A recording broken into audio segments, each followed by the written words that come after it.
The courthouse always carried an air of seriousness, but that morning it felt heavier than usual. The building itself stood like a monument to law and order, its marble steps polished by decades of footsteps, its tall columns reaching skyward in solemn strength. Inside, the hallways were lined with portraits of stern judges from eras long past, each framed in gold, gazing down at all who entered as if silently reminding them of the weight of justice. Courtroom 3B was particularly busy that day. Wooden benches creaked as people shuffled into their seats, some whispering nervously, others sitting stiff with anticipation. Lawyers in pressed suits carried folders stacked high with documents, their faces marked by late nights of preparation. The bailiff moved briskly across the floor, his keys jangling at his belt, his eyes sharp and unyielding as he scanned the room for order. The judge's bench loomed at the front, polished oak gleaming under the soft glow of overhead lights. A tall chair with intricate carvings stood ready for its occupant, who would soon preside over the proceedings. The American flag and the state flag hung side by side, their fabric barely stirring in the faint breeze of the air conditioning.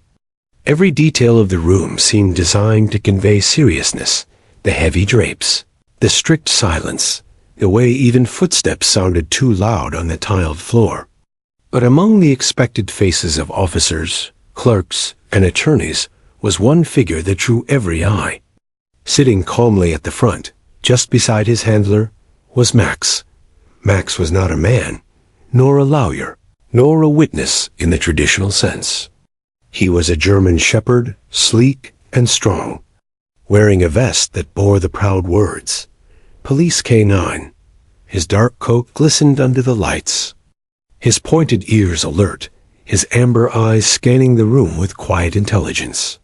He sat tall, chest out, every inch the picture of discipline. While others fidgeted, he remained perfectly still, his breathing steady, his focus unbroken. His handler, Officer Daniels, sat beside him, one hand resting lightly on the leash. Daniels was a tall man with sharp features and a calm presence that matched his partner's demeanor. He had been through countless dangerous situations with Max by his side, and though he rarely showed it, his pride in the dog was endless. For him, this wasn't just another court appearance. It was a moment to stand shoulder to shoulder with his most trusted partner. People whispered about Max in hushed tones as they waited for the judge. Some jurors exchanged curious glances, unused to seeing a dog in such a formal setting. A few smiled softly, though they tried to hide it, aware of the courtroom's strict decorum. Max, of course, noticed everything. His ears flicked at the smallest sounds, the rustle of papers, the cough of an old man in the gallery, the click of heels across the floor. Yet, he did not move. He was trained to serve, to protect, to wait until his presence was needed. The case being tried that morning was no small matter. A major bust involving narcotics had led to the arrest of several individuals, and Max's role in tracking the contraband had been vital. He had followed the scent across fields, through abandoned buildings, and even into a hidden compartment in a suspect's vehicle. Without him, the evidence might never have been found. In many ways, Max was more than just a silent witness. He was a symbol of the effort and sacrifice that law enforcement poured into keeping communities safe. As the room filled to capacity, tension lingered in the air like an invisible fog. Reporters with notepads scribbled quietly at the back. Family members of the accused sat with tight expressions, eyes darting nervously toward the defendants, who waited with blank, unreadable stares. Prosecutors whispered to one another, reviewing their notes, while the defense team huddled close, speaking in urgent tones. And yet, for all the weight of the trial, it was Max who commanded the most attention. He was not loud. He did not bark or growl, but his very presence spoke volumes. There was something reassuring about him, something that reminded people of loyalty, of bravery, of unwavering service. Officer Daniels leaned slightly toward Max and whispered, "You ready, buddy?" His voice was quiet, almost lost in the shuffle of sounds, but Max's ear twitched in acknowledgement. The bond between them was wordless, built over years of working side by side in moments of danger and calm alike. Daniels knew Max didn't need reassurance. If anything, it was Daniels himself who drew strength from the dog. The doors at the back opened suddenly, and the murmur of conversation dropped into silence. The bailiff's voice rang out, firm and commanding. "All rise for the Honorable Judge Patterson." Everyone stood as the judge entered, robes flowing, his expression stern but not unkind. He took his seat at the bench, nodded to the bailiff, and the sound of the gavel echoed through the room like a clap of thunder. "You may be seated." Chairs creaked as people sat again, and the room fell into an attentive silence. The trial had officially begun. From his place at the front, Max watched everything. He was no stranger to tense environments.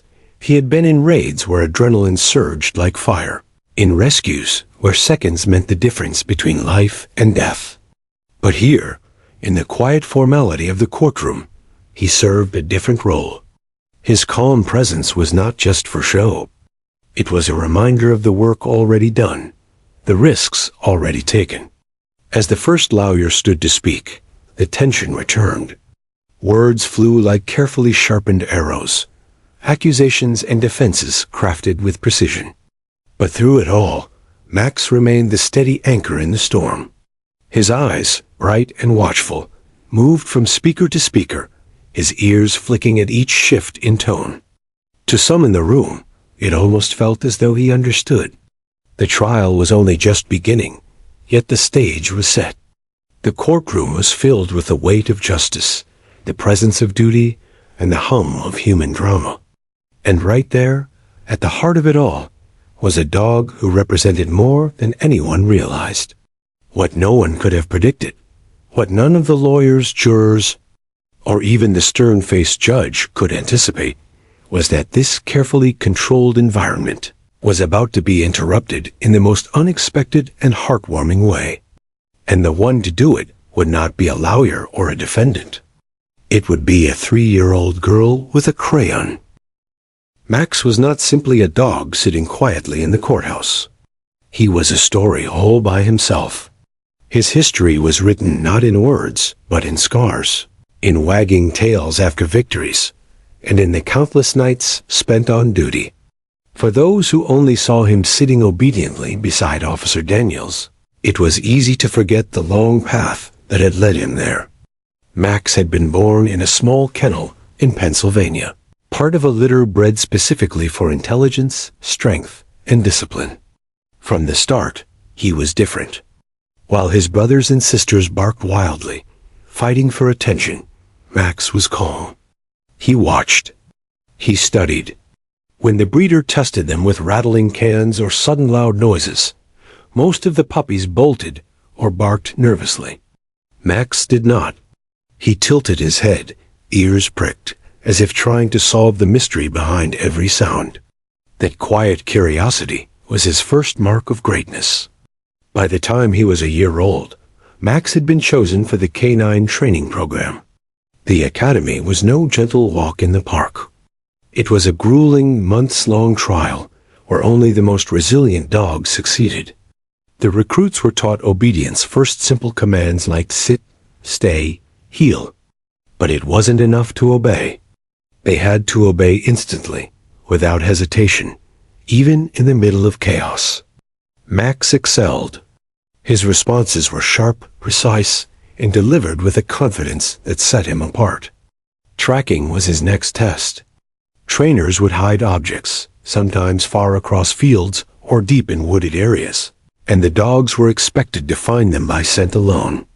Many struggled, distracted by rabbits or the smells of food carried on the wind. But Max had an extraordinary nose. He could catch a scent, focus, and follow it as if nothing else in the world existed.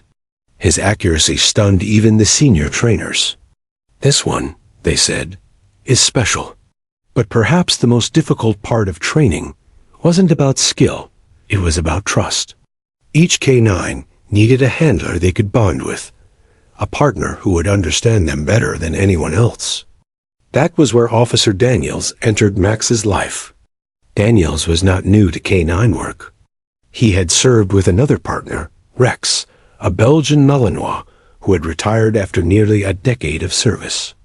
Losing Rex to old age had been hard, and Daniels wasn't sure if he could form the same bond again. But the moment he met Max, something clicked. The dog's steady gaze, calm yet intense, reminded him of Rex, but there was something more. It was as though Max carried both strength and gentleness within him. Their partnership grew quickly.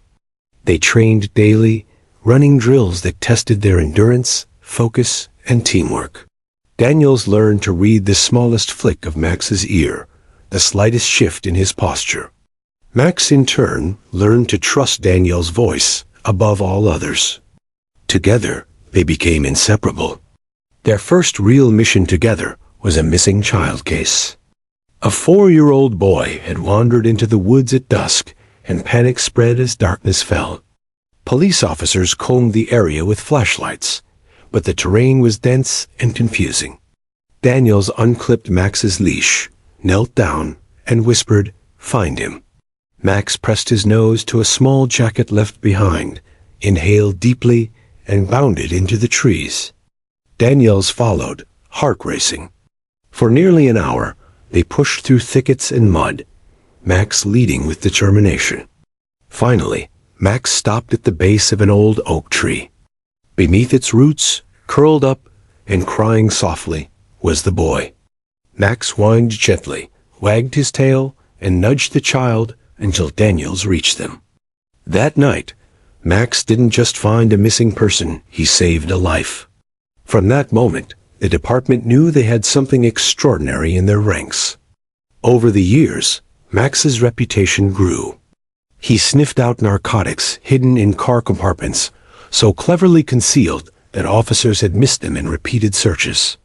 He tracked suspects across miles of city streets, following faint trails that seemed impossible. Once, he even took down an armed man who had fled into an alley, disarming him long enough for officers to secure the arrest. His bravery earned him medals, commendations, and the admiration of his entire community. But Max was more than a working machine. Off-duty, he revealed a softer side. Daniels would often take him to community events, school visits, safety fairs, parades. Children flocked to him, their hands buried in his thick fur, their giggles filling the air. Max accepted every hug, every pat on the head, with quiet patience. He seemed to understand that his role wasn't just about fighting crime. It was about bridging the gap between the police and the people they served. Daniels, who lived alone, often joked that Max was the best roommate he'd ever had. "Doesn't argue, doesn't leave dishes in the sink, and always has my back," he'd laugh. But beneath the humor was a deep truth. Max was his family. Nights when the weight of the job grew too heavy, Daniels would sit on the porch, and Max would rest his head on his lap. No words were needed. The bond was unbreakable. And so, when the day came that Max's casework brought him into the courtroom, it was not just another duty. His testimony wasn't spoken in words, of course, but his presence as a K9 witness represented the countless hours of work that had gone into building the case. He was living proof of the search, the trail, the evidence. To Daniels, watching Max sit tall beside him was a point of pride, a reminder of everything they had accomplished together. Still, the courtroom was an unusual place for a dog like Max.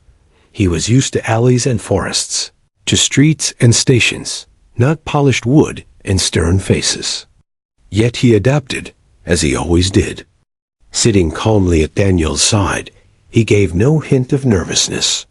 His eyes scanned, his ears twitched, and his posture remained perfect. To everyone watching, he looked like more than just a dog. He looked like an officer. And yet, for all his discipline, Max was not immune to life's quieter calls. He had faced gunfire and chaos, but he also knew the softness of a child's touch, the laughter of a classroom full of kids, the warmth of Daniel's hand on his back. It was this duality, strength and gentleness, that made him unique. In the courtroom that day, his presence reminded people of loyalty, service, and sacrifice. But fate was preparing to remind everyone of something else too, that even the bravest, strongest heroes can be touched by the simplest, most innocent gestures. For all the medals, for all the headlines, Max was about to be remembered not for a dramatic chase or a daring rescue, but for a quiet moment shared with a little girl who saw him not as a police dog, not as a decorated canine, but simply as a friend. The benches of courtroom 3B creaked under the weight of the crowd. Family members of the accused sat in tight, guarded clusters, whispering among themselves. Reporters scribbled in their notepads, ready to turn dry legal proceedings into compelling headlines. But tucked quietly in the very last row was someone who did not belong to either world of reporters or defendants. Her name was Emily. She was only 3 years old. Her mother, Rebecca, had been summoned for jury duty that morning, and though she had tried every option for childcare, fate had left her with no choice but to bring her daughter along. The court had been sympathetic. "As long as she behaves," the bailiff had muttered, clearly skeptical that any toddler could sit through hours of testimony without incident. Rebecca had packed a small pink backpack with everything she thought might help: snacks, crayons, a soft blanket, and a small stuffed rabbit named Clover. But she knew in her heart that keeping Emily quiet for long stretches was nearly impossible. The child had a curiosity that refused to be tamed, a habit of noticing everything adults tried to overlook. At first, Emily sat with wide eyes, swinging her little legs beneath the wooden bench. The courtroom was strange to her. The echo of voices, the stern man in the black robe sitting high above everyone else, the sound of papers shuffling like whispers of secrets. She clutched Clover tightly in one hand, pressing her cheek to its warm fabric. But then her eyes landed on Max. The little girl froze, her mouth falling open just slightly. Her tiny heart raced with the kind of wonder that only children knew. She didn't see a police dog, or an officer of the law, or a decorated hero. She saw only a big beautiful dog sitting calmly at the front of the room. His ears twitched, his tail rested neatly on the floor, and his fur gleamed under the soft lights. To Emily, he looked like a storybook character who had suddenly stepped out of the page. She tugged on her mother's sleeve. "Mommy," she whispered, though her whisper was anything but discreet. "Puppy." Rebecca glanced down quickly, shushing her daughter with a finger to her lips. "Emily, not now," she murmured. "You have to be very quiet in here. This is serious." But Emily's eyes never left Max. She leaned forward, as far as her little body would allow, straining for another glimpse. The seriousness of the trial meant nothing to her. All she could see was a friend waiting for her at the front. The trial pressed on. Lawyers spoke in measured tones. Witnesses gave statements, and documents were read aloud. For most adults, it was an exhausting parade of formality. But Emily's world had narrowed down to one thing: the dog in the vest. She clutched her crayon box from her backpack and opened it carefully, as if preparing for something very important. Rebecca noticed too late. "Emily, please, not now," she whispered urgently. But her daughter was already scribbling furiously on a folded piece of paper. Her tiny hands clutched a purple crayon, making sweeping lines that only a child could understand. She worked with surprising determination, her tongue poking out at the corner of her mouth in concentration. The paper filled quickly with colors. A sun shone at the top corner, its rays stretching across the page in crooked yellow lines. Beneath it stood a stick-figure girl with 2 bouncing pigtails. Beside the girl was a large dog, its ears tall and proud. They were holding hands, though dogs had no hands to hold. Emily's imagination made it so. And above them both floated a big lopsided heart. When she finished, Emily studied her work with satisfaction. To her, it was perfect. It was not just a drawing. It was a message, and it had a very specific recipient. She tugged again on her mother's sleeve. "Mommy," she whispered, "I have to give it to the puppy." Rebecca's heart skipped. "No, Emily, you can't just walk up there. This isn't the place for that." Her voice was filled with equal parts amusement and panic. But Emily was resolute. The certainty in her wide brown eyes was unshakable. "But it's for him," she said simply, as if that explained everything. And in her mind, it did. The minutes crawled by, each second stretching painfully as Rebecca tried to keep her daughter still. But Emily clutched the folded paper tightly in her little hands, her eyes never leaving Max. She was waiting, as patient as a 3-year-old could be, for the right moment. That moment came when the judge called for a recess. The shuffle of people rising to stretch, the murmurs of conversation filling the once silent air. This was Emily's chance.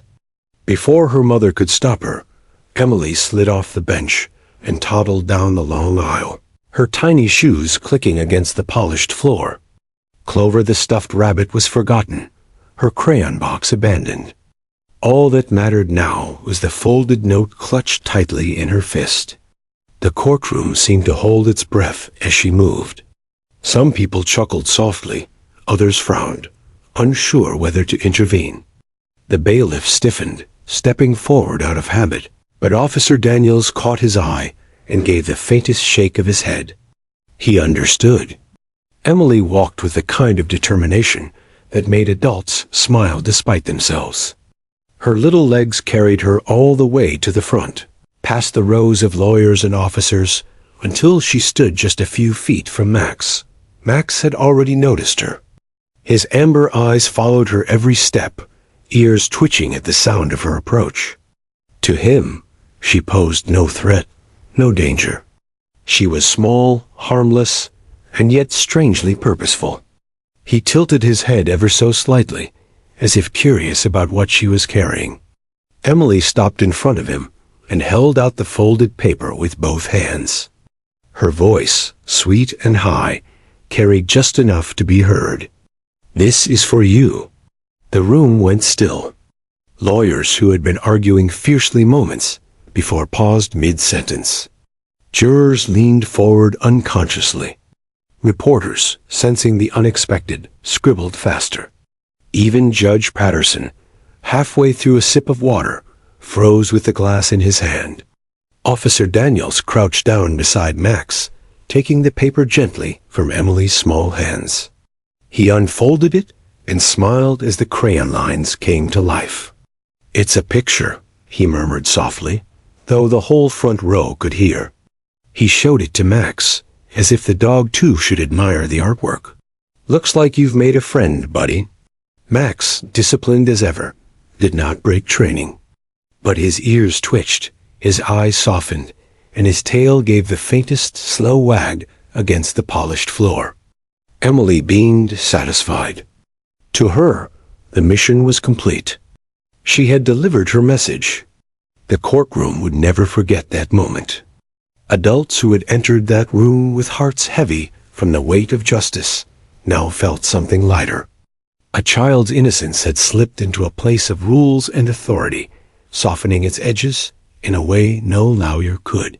And yet, this was only the beginning. For Max, for Daniels, and for Emily, the story was about to grow even more remarkable. For a moment after Emily handed over her folded drawing, the courtroom seemed frozen in time. The faint rustle of papers stopped, the shuffle of feet quieted, and even the mechanical hum of the overhead lights seemed softer.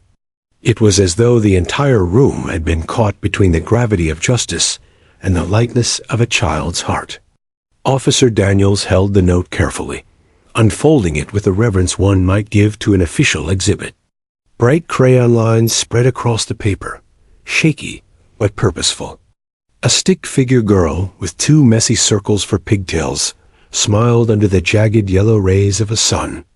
Beside her was a tall dog, his ears sharp triangles on his head, a red heart floating between them. Daniel's lips curved into an involuntary smile. "Well," he murmured, glancing at Max, "looks like you've been identified, partner." A ripple of laughter moved through the gallery, soft and hesitant at first, then growing as people let down their guard. For an instant, the courtroom did not feel like a place where lives were being measured against the law. It felt like a room full of neighbors sharing a gentle secret. Emily stood with her hands clasped behind her back, rocking on her heels, waiting for a response. She wasn't nervous. In her small world, this was the most natural thing she could do: offer her art to someone who looked like he needed it. Children had a way of seeing beyond uniforms and titles, past the seriousness adults built around themselves. Rebecca, her mother, hovered anxiously at the back of the aisle. Her cheeks burned with embarrassment. She whispered apologies to those sitting near her, bracing for the bailiff to escort them out. "I told her to stay put," she murmured, more to herself than anyone else. But no one seemed angry. If anything, many were smiling, their gazes warm. Even the bailiff, whose entire job was order and discipline, stood still, his stern face softened by the scene unfolding before him. Max, trained to remain composed in all circumstances, shifted ever so slightly. His dark amber eyes studied the girl in front of him. For years, he had chased scents across chaotic streets, faced down men twice his size, and pushed through the smoke of raids without hesitation. Yet here, in the quiet of the courtroom, he was confronted by something entirely new, a child offering him a gift. His ears flicked, his nose twitched, and then, breaking his statue-like stillness, his tail gave one slow, deliberate wag. Emily's eyes lit up like a sunrise. "He likes it," she declared proudly, turning back to the room with a grin so wide it melted away any trace of solemnity. The laughter grew louder this time, warm and unrestrained.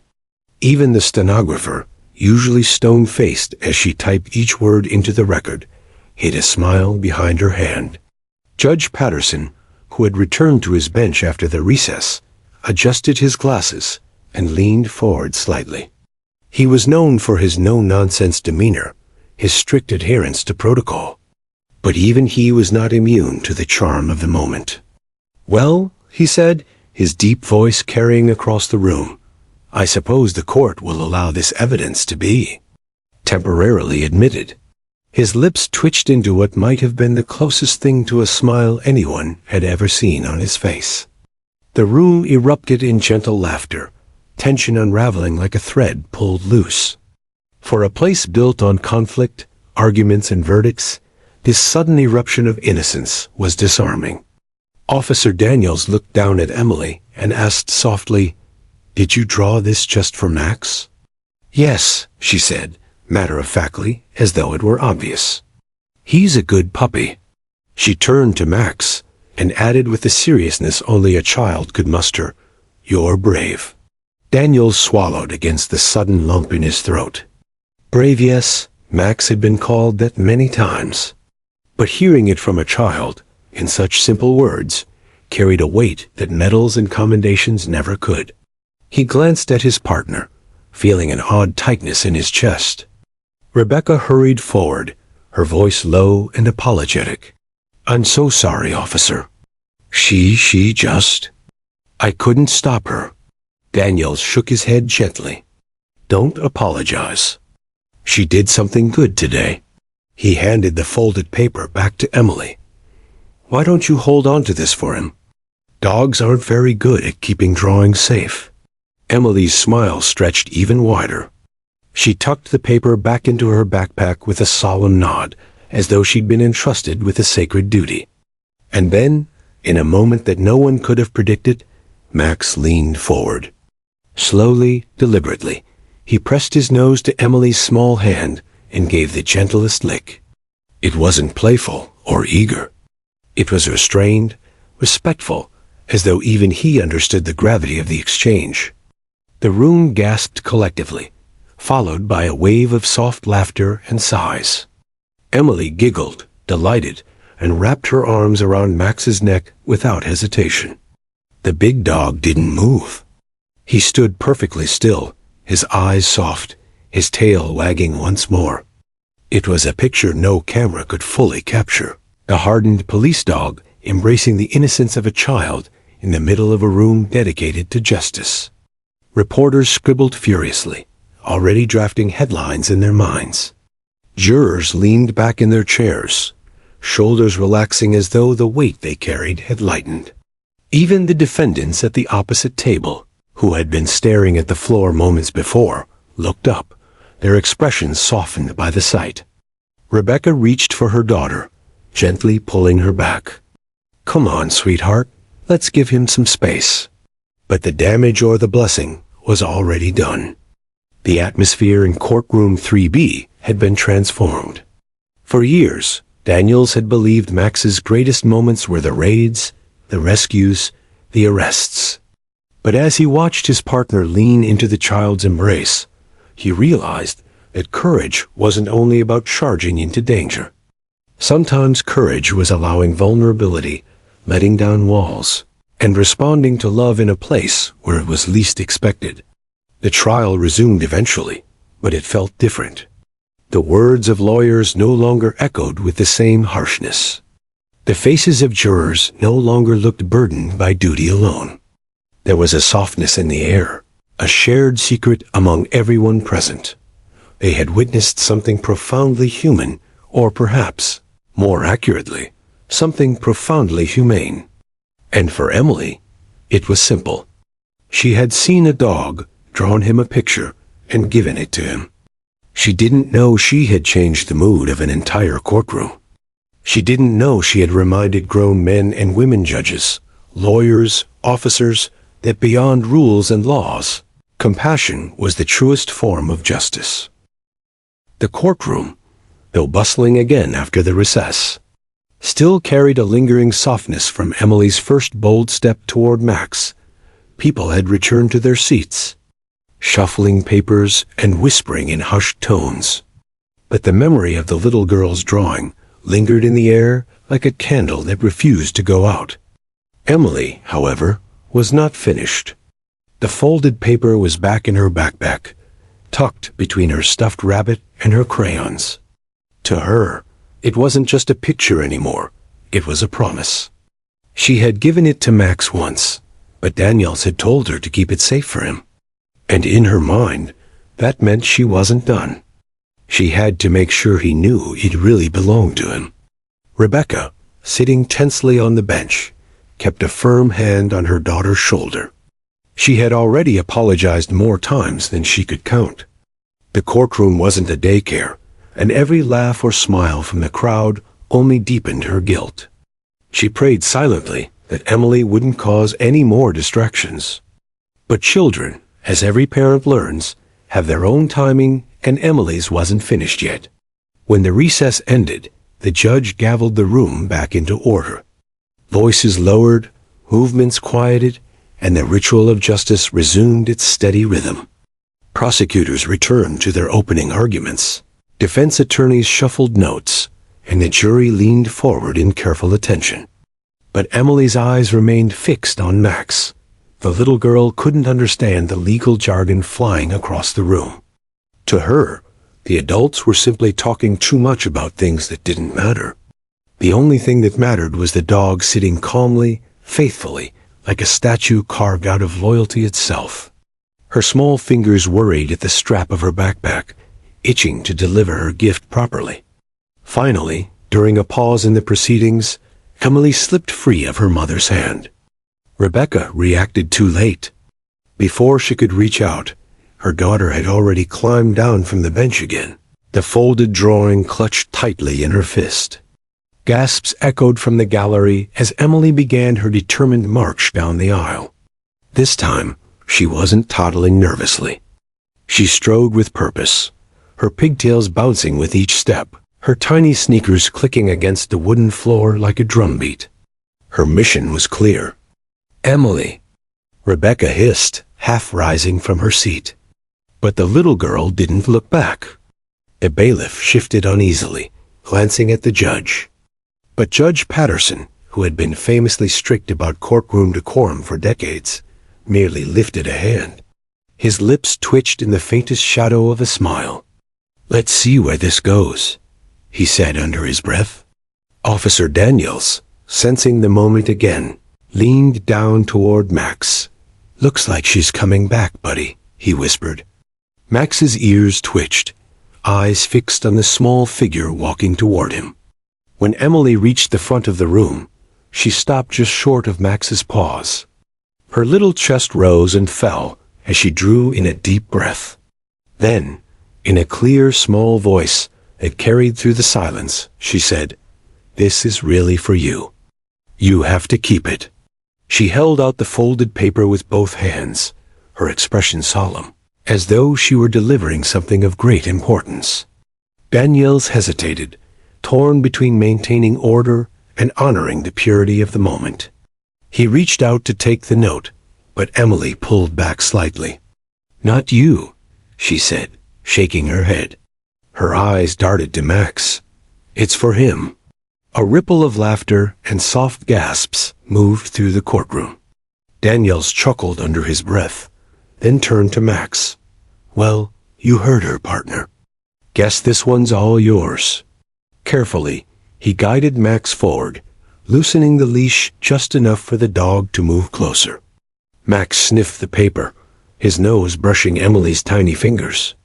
She giggled, her grip loosening just enough for the drawing to fall gently into Daniel's hand. For a moment, Daniels unfolded the paper again, holding it where both Max and the little girl could see. The same crayon lines stretched across the page, the girl, the dog, the sun, the heart. But now, under the weight of the moment, it felt like more than a child's doodle. It was a message of trust, of connection, of seeing past uniforms and badges to something simple and good. "He's going to love this," Daniels said softly, his voice thick with emotion. The entire courtroom had fallen silent, captivated. Jurors leaned forward, their eyes shining with something unspoken. Attorneys who had spent weeks sharpening arguments sat quietly, their pens still. Even the defendants at the far table stared, their usual blank expressions softened into something almost wistful. Emily nodded firmly. "Because he's brave." The words landed with more weight than anyone expected. Brave. It was such a small word, but from the lips of a child, it carried an honesty that nothing else in the room could rival. Brave wasn't about laws or evidence or procedure. It was about being seen for who you were at your core. And in that moment, Max was seen not as a tool of justice, not as a decorated officer, but as a soul. Rebecca, finally reaching the front, bent low and whispered, "Emily, sweetheart, we really need to sit down now." Her cheeks were flushed, her eyes darting nervously to the judge. But to her astonishment, Judge Patterson inclined his head. "Let her finish," the judge said gently. His voice, usually stern as stone, carried warmth now. "This may be the most honest testimony we hear all week." The room erupted in soft laughter, some covering their mouths, others shaking their heads in wonder. Rebecca blinked in surprise, and looked down at her daughter, who still stood proudly before Max. Max, for his part, seemed to understand. Breaking his posture, he lowered his great head until it rested lightly against Emily's small hand. The contact was simple, wordless, but powerful. Emily's giggle rang out, bright and unrestrained.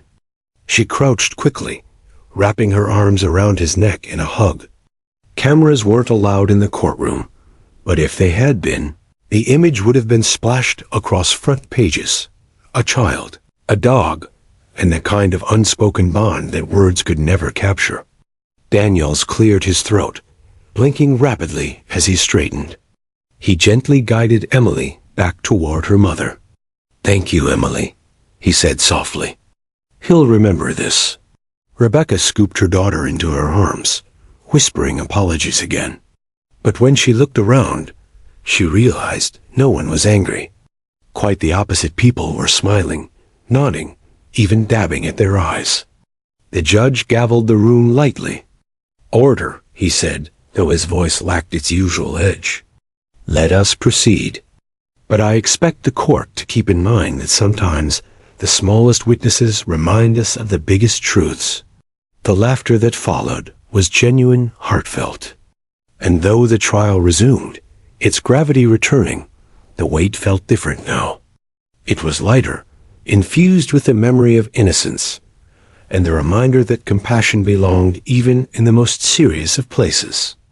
Emily snuggled against her mother's shoulder, satisfied. She had delivered her message. And Max, sitting tall once again, seemed somehow brighter, his posture prouder, as though the child's faith in him had given him new strength. For a long moment after Emily hugged Max, silence blanketed the courtroom. It wasn't the heavy silence of tension or the stiff pause of legal procedure. No, it was softer, lighter, almost sacred. It was the kind of silence that follows a song or a prayer when no one dares break the spell. Then, as though an invisible thread had been cut, the room seemed to breathe again. A collective exhale filled the air.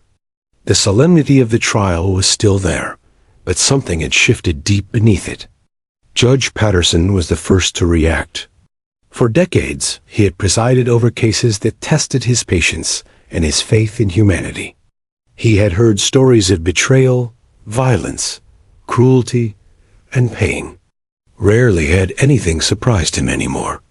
But now, he sat back in his chair, glasses perched on his nose, gazing down at the little girl returning to her seat in her mother's arms. "That," he said, his gravelly voice echoing across the room, "was a reminder that even the strongest among us need encouragement." He paused, his eyes flicking toward Max, who had resumed his dignified posture.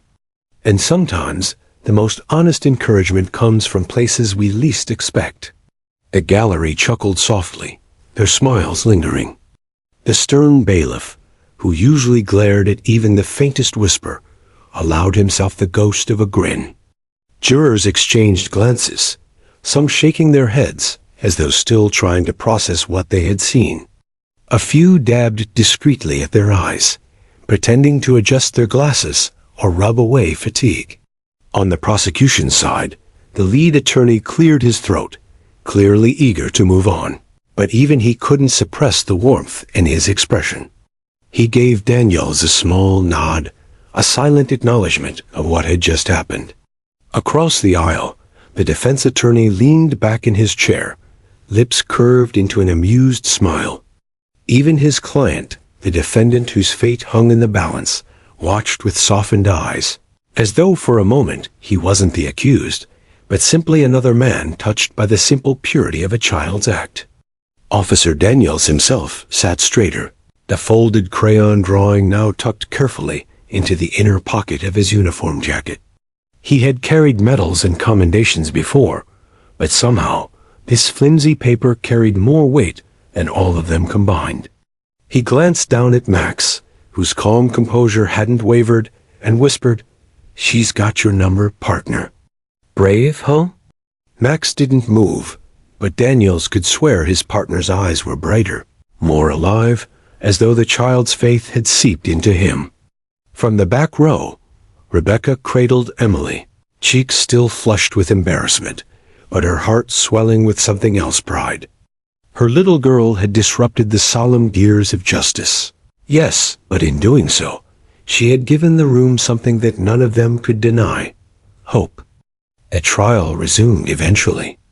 The lawyers spoke again, their arguments sharp and practiced, but the courtroom was no longer the same. Every word now passed through a filter of what they had just witnessed. The jurors listened differently, not just with their ears, but with softened hearts. Even the judge's gavel, when it struck to call for order, seemed to echo less harshly, its sound cushioned by the memory of laughter. As the proceedings unfolded, subtle changes became apparent. The prosecutor, usually clipped and aggressive, softened his tone as he addressed the jury. His gestures were less rigid, his voice less sharp. It was as though he, too, had been reminded that beyond the arguments and evidence, this case was about people flawed, fragile human beings. The defense attorney, often theatrical and confrontational, seemed less interested in sparring and more invested in genuine persuasion. He glanced occasionally at Emily, as though the sight of her had stripped away some of his cynicism. Even the jurors, ordinary citizens, plucked from their lives to weigh the fate of another, shifted in their seats. Where tension had made them stiff and uncomfortable, now their postures were relaxed. Some leaned forward attentively, but with a gentleness that hadn't been there before. The ripple spread wider than the trial itself.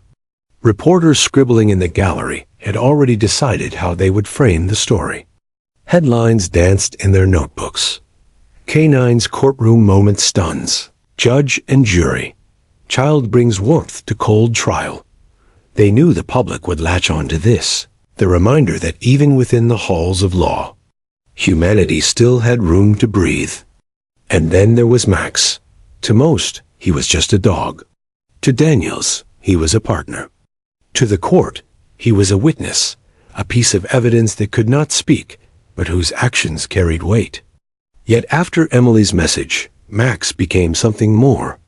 He became a symbol, not just of bravery, but of connection, of how trust, once given, could change the course of a day or perhaps even a life. Rebecca noticed it too. She stroked Emily's hair gently as her daughter nestled against her shoulder. The little girl was already half asleep, exhausted by her adventure, but her small smile lingered. Rebecca looked around at the faces in the room, faces that hours earlier had been grim, tight with judgment and duty. Now they glowed with something entirely different. For years, Rebecca had struggled with doubt. Raising Emily alone, working long hours, always balancing too much. She often questioned whether she was doing enough. But now, watching the ripple her daughter had caused, she realized something profound. Emily's kindness was a reflection of her own efforts, her own sacrifices. She had raised a child unafraid to give love freely, even in the most intimidating places. That was no small victory. Back at the front, Daniels shifted slightly in his chair, his hand brushing against the paper in his pocket. He thought about the countless times he and Max had stood in dangerous situations, the times when bravery meant pushing through fear. But today, he realized, bravery also looked like this. A child walking down a courtroom aisle with a crayon drawing, unafraid to interrupt the machinery of justice because she believed in something simple. Judge Patterson, leaning back in his chair, studied the courtroom with thoughtful eyes. He was a man who believed in structure, in rules, in the iron weight of the law. But as he watched the proceedings resume, he couldn't shake the thought that this little interruption had given him more perspective than years on the bench. Laws guided justice, yes, but compassion gave it meaning. Hours passed, the trial trudging forward, but the energy never returned to what it had been before. Each participant carried the memory of that moment, like a light in their chest. And in the end, when the court adjourned for the day, people filed out slowly, as though reluctant to leave.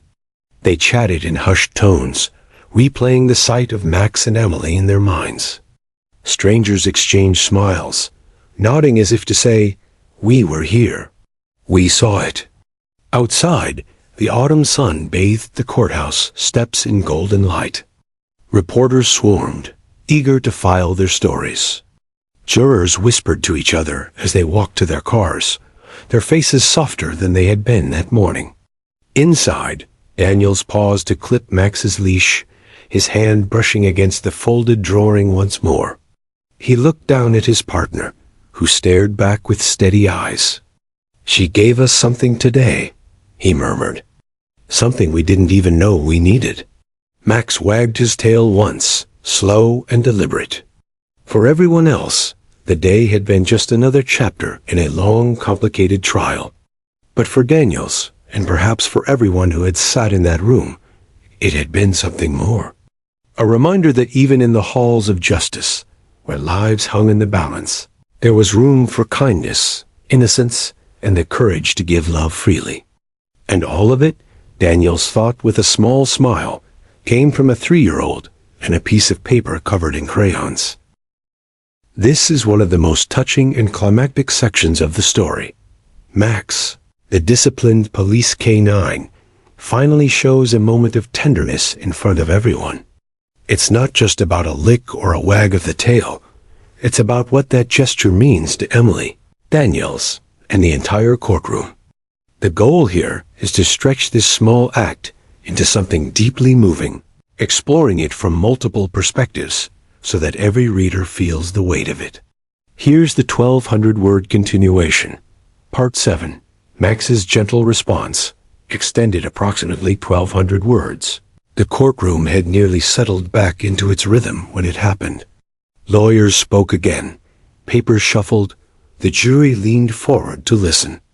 But Max's eyes weren't on the attorneys or the judge. They were fixed on the small girl seated in the gallery, her head resting on her mother's shoulder, her smile still lingering from their exchange. Officer Daniels noticed it immediately. For years he had worked beside Max, learning to read the tiniest flick of an ear, the twitch of a tail, the angle of his stare. And right now, Daniels knew Max wasn't thinking about suspects or procedures. He was thinking about Emily. The child stirred slightly, lifting her head to glance at him again. Their eyes met across the room, her wide and curious, his deep and steady. Something unspoken passed between them, a thread of connection stronger than any leash. Then, breaking from his usual rigid stillness, Max shifted. Slowly, deliberately, he rose to his feet. A murmur rippled through the courtroom. Dogs didn't just move unless commanded. But Daniels didn't stop him.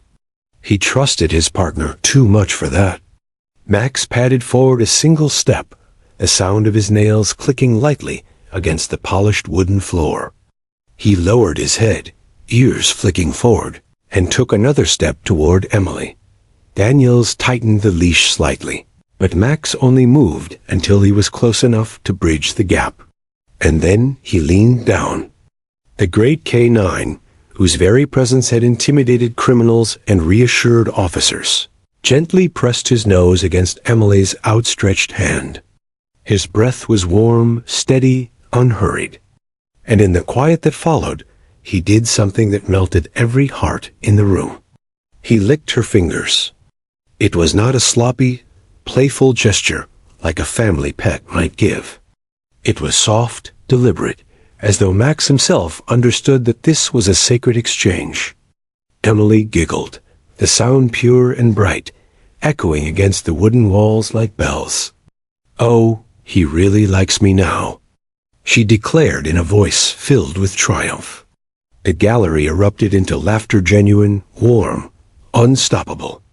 Even those who had tried to maintain their professional composure gave up, smiling broadly at the sight. Jurors covered their mouths, shoulders shaking with barely contained chuckles. The stenographer paused, wiping her eyes as if her fingers couldn't keep up with the moment. Judge Patterson, who had seen hardened men weep and manipulative ones fake tears, now found himself grinning openly. "Well," he said dryly, "it seems the witness has accepted his gift." The laughter deepened, spilling into applause from the back rows before the bailiff cleared his throat in gentle warning. But the mood couldn't be contained. The entire courtroom glowed with warmth. The tension dissolved like ice under the sun. Emily leaned closer, resting her forehead lightly against Max's fur. "You're my friend now," she whispered, her words carrying just far enough for Daniels, and perhaps Max himself to hear. Daniels' throat tightened. He had been proud of his partner countless times before, when Max tracked a fugitive for miles. when he found a missing child in the woods, when he stood firm in the face of danger. But this simple, tender moment was different. It was bravery of another kind. The bravery to let down walls, to connect, to accept love freely given. He blinked quickly, disguising the sudden sting in his eyes, and whispered under his breath, "Good boy, Max." Rebecca, overwhelmed, clutched her daughter close, whispering, "That's enough, sweetheart. Let's let him rest." But even she couldn't keep the smile from her face.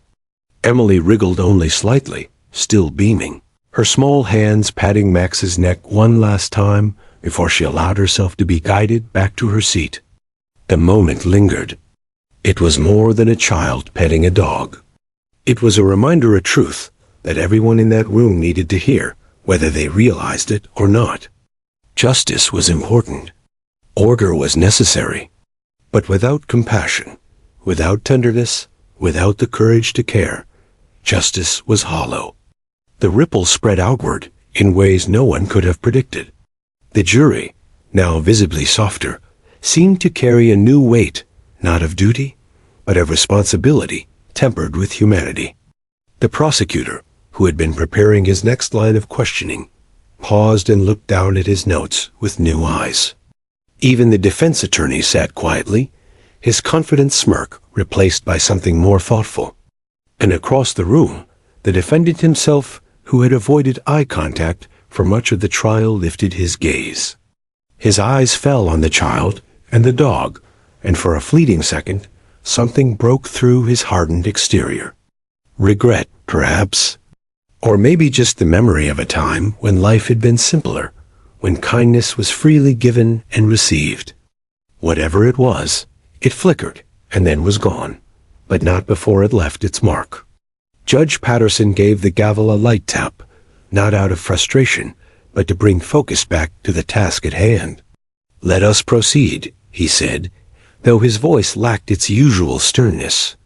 There was warmth in it now, a softness that hadn't been heard in years. But even as the trial continued, every person in that room carried the image with them, the fearless police dog lowering himself to accept the love of a child. Daniels sat quietly, one hand resting on Max's back, the other brushing against the folded crayon drawing in his pocket. He thought about how often he had believed strength was about force, about discipline, about power. But here, in the most unlikely place, he had learned a different lesson. Strength was also about gentleness, about being brave enough to be vulnerable. Emily, oblivious to the gravity of what she had done, nestled against her mother, humming softly to herself. To her, the courtroom was no longer a scary place filled with strangers and stern voices. It was simply where her new friend Max lived. Max settled back onto the floor, his head resting calmly on his paws. But there was something different about him now. Daniels could feel it. His partner wasn't just fulfilling a duty anymore. He was carrying a message, one that a child had given him and that he had returned in kind. A dog's lick, a child's giggle, a courtroom's laughter. Simple gestures, fleeting moments. And yet they would be remembered, because sometimes the smallest acts carried the greatest weight. By the time court adjourned that day, the story had already spread beyond the walls. Jurors whispered about it in the hallways. Reporters hurried to file their stories, framing headlines about innocence breaking through the formality of justice. Strangers who had witnessed it walked out with lighter steps, smiles on their faces. And Daniels, walking beside Max down the courthouse steps, glanced at his partner and whispered, "You've done a lot of good in your life, but today you gave something no one else could." Max looked up at him briefly, his tail giving a single wag. The sun dipped lower in the sky, painting the courthouse in warm gold. People passed by, some stopping to wave at Emily and smile knowingly at Daniels and Max. The moment was over, but its echo remained, alive in the hearts of everyone who had been there. Because sometimes, Daniels thought as he patted Max's head, justice didn't just need laws. It needed reminders like this, a gentle response, a child's courage, and a dog's quiet acceptance of love. When the gavel finally struck to end the day's proceedings, the sound carried none of its usual harshness. It was firm, yes, but softened, like a bell rather than a hammer. People rose from their seats more slowly than usual, their movements hesitant, as though reluctant to let go of the atmosphere that had been created. Courtrooms were places where people often left drained, their hearts heavy with judgment and responsibility. But on this day, the faces that filed out were lighter. Jurors spoke in hushed tones, not about testimony or exhibits, but about the dog and the child. Lawyers who had been adversaries a moment earlier exchanged quiet smiles as they packed their papers. Even the bailiff, who had spent his career insisting on strict silence, now found himself laughing softly as he walked to the back of the room. At the center of it all sat Max, steady and calm, as though nothing extraordinary had happened. But everyone knew better. They had witnessed something they would never forget. Rebecca adjusted Emily in her arms as they walked toward the door. The little girl had grown sleepy from the long day, her head resting against her mother's shoulder. Yet her small hand still clutched the edge of her backpack, where the folded drawing had been safely tucked away after Max accepted it. Rebecca kissed her daughter's forehead, whispering, "You did something good today, sweetheart." "Something very good." Emily mumbled drowsily, "He's my friend now." Rebecca smiled, her eyes wet. "Yes, baby. He is." Behind them, Daniels clipped Max's leash and stood slowly. His uniform felt heavier now, but not in the usual way. Today, it carried more than duty. It carried a reminder, one that would stay with him long after the case was over. He looked down at his partner and patted the dog's shoulder. "Come on, hero. Time to go home." As they walked out together, a group of reporters tried to intercept Daniels. Microphones hovered, voices pressed forward. "Officer, can you comment on what just happened in court? Did you expect that kind of reaction from your canine? Do you think this will affect the jury?" Daniels shook his head, holding up a hand. "No comment," he said firmly. But then, after a pause, he added, "I'll just say this. Sometimes bravery isn't about chasing suspects or standing in danger. Sometimes it's about being open to love when it comes to you." Max reminded us all of that today. The reporters scribbled furiously. They knew they had their headline. Outside, the courthouse steps were bathed in the golden light of late afternoon. People lingered, talking animatedly. A group of jurors exchanged nods with Daniels as he passed. One older woman, her eyes glistening, whispered, "Thank you. That meant more than you know." Daniels nodded respectfully, though he knew the thanks wasn't really for him. It was for Max, and for Emily. The little girl, now more awake, wriggled in her mother's arms and pointed toward Max. "Can I say goodbye?" Rebecca hesitated, then looked to Daniels.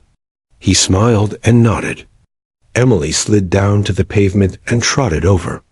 Max, sensing her approach, sat patiently, his tail giving a single slow wag. Emily hugged him tightly one last time, burying her face in his fur. "I'll draw you another picture," she promised solemnly. "Next time it will have a rainbow." Daniels chuckled softly. "I'm sure he'd like that." Rebecca took her daughter's hand again, and together they walked away. Emily glanced back once, waving enthusiastically. Max's ears flicked forward, and though he made no sound, it felt like a farewell. In the days that followed, word of the incident spread quickly. The story ran in newspapers and on local television stations. Photos sketched by courtroom artists captured the moment. A child, a dog, and a drawing that had stopped a trial in its tracks. Headlines captured the spirit of it. Child's drawing brings warmth to courtroom. Police dog accepts message from 3-year-old. Justice and innocence. meet in unlikely place, across the community. People spoke about it in coffee shops, offices, and schools. For once, the talk wasn't about scandal or crime, it was about kindness. Parents pointed to Emily's courage as an example to their children.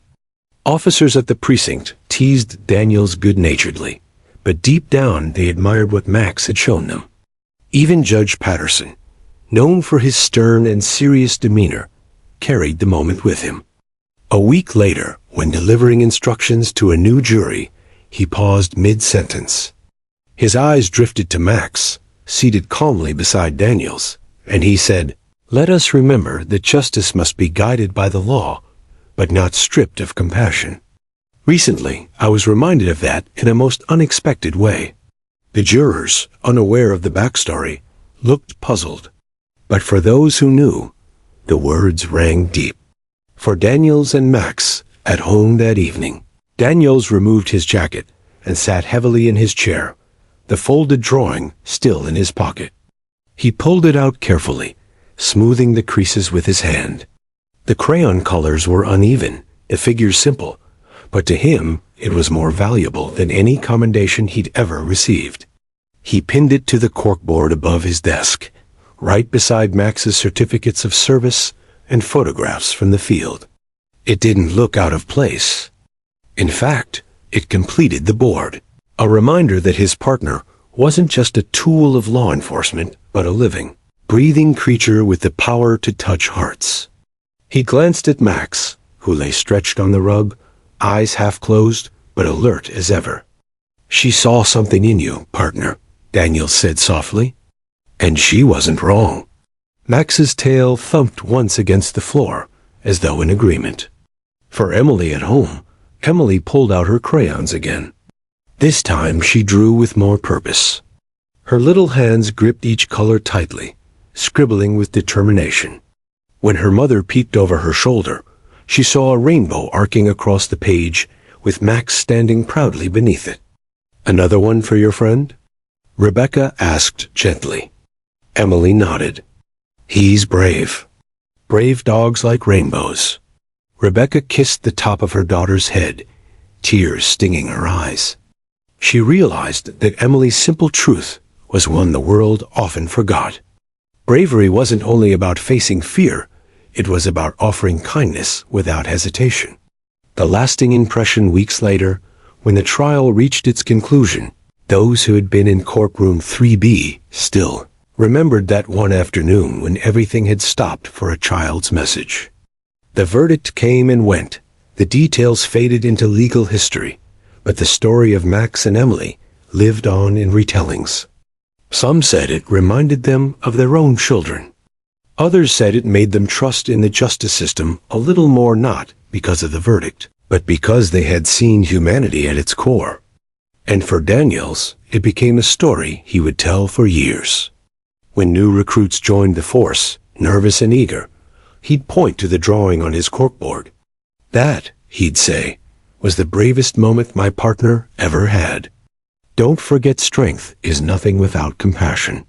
Max, of course, carried on with his duties, steady and loyal as always. But those who looked closely swore there was something different about him now. A lightness in his eyes, a calmness in his stance, as though he carried not just the weight of justice, but the memory of love. And Emily, well, she would grow up, her memories of that day fading in detail. But somewhere deep in her heart, the truth would remain. As she once stood in a courtroom, handed her drawing to a brave dog, and reminded a room full of adults of the power of kindness. Because sometimes, the smallest voices carry the biggest messages. And sometimes, the gentlest responses leave the deepest marks.